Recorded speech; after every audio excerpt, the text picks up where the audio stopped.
रामकृष्ण हरी. राम आपण कोरवाडी गावात आलेलो आहोत आणि आमचा फिरता ज्ञानेश्वरी पारायण सोहळा जो जिंतूर तालुक्यात चालू आहे, दहिगावला सुरुवात झाली आणि ती पालखी कोरवाडी या गावात आलेली आहे. त्या सोहळ्याचा आज काला आहे, म्हणजे शेवट आहे आणि इथून उद्या तो कावीला रवाना होणार आहे.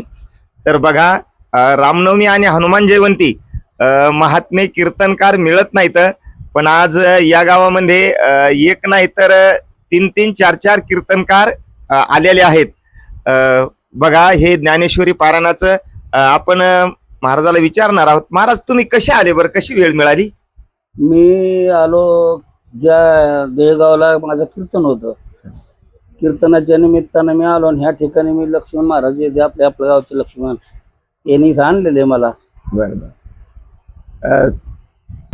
साहेब, सप्त्याला कीर्तनकार मिळत नाहीत आणि तुमच्या गावामध्ये एवढे मोठे मुलं कीर्तनाला बसले आणि बाबासारखे महात्मे येतात. तुम्हाला काय वाटतं बरं, याच्यामध्ये आनंद काय वाटतं, तुमचं मनोगत काय? इथे एवढा आनंद वाटतो की आमच्या गावामध्ये दक्षिणमुखी हनुमंतरायाचं मंदिर आहे आणि ते मंदिर हनुमंतराय जागृत देवस्थान आहे. त्याकरता हनुमंतरायाच्या कृपेनेच एवढे साधू संत आमच्या गावाला भेट देतात, येतात. ही बाबाची कृपा. जगन बाबा, हनुमान महाराज टाकळीकर, दत्ता महाराज, लक्ष्मण, आमचं संजू, सर्व मंडळी इथं उपस्थित आहेत. आणि फिरता ज्ञानेश्वरी हा दहेगावनंतर कोरवाडी येथे सुरुवात झाली आहे आणि त्याची आज सांगता आहे. त्या निमित्ताने ही साधू संत मंडळी इथे उपस्थित आहे. वा, रामकृष्ण हरी. बरं ढोणे साहेब, तुम्ही जिंतूरला पण होते आणि सुरुवातीपासूनच असता, तुम्ही वेळ कशी काढता बरं? आम्ही महाराज लोक तर आमच्या महाराज लोकांचे सप्ते आणि पोलीस लोकांचे हप्ते आमचं चालूच असतंय. तुमचं कसं आहे?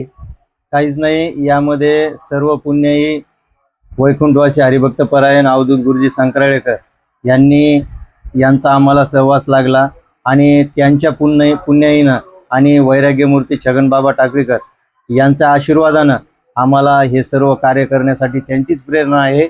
आणि माऊलीची कृपा असल्यामुळं आम्हाला त्या ठिकाणी कोणत्याही गोष्टीची त्या ठिकाणी कमतरता पडत नाही. ही सर्व देवाचीच कृपा आहे. रामकृष्ण. रामकृष्ण.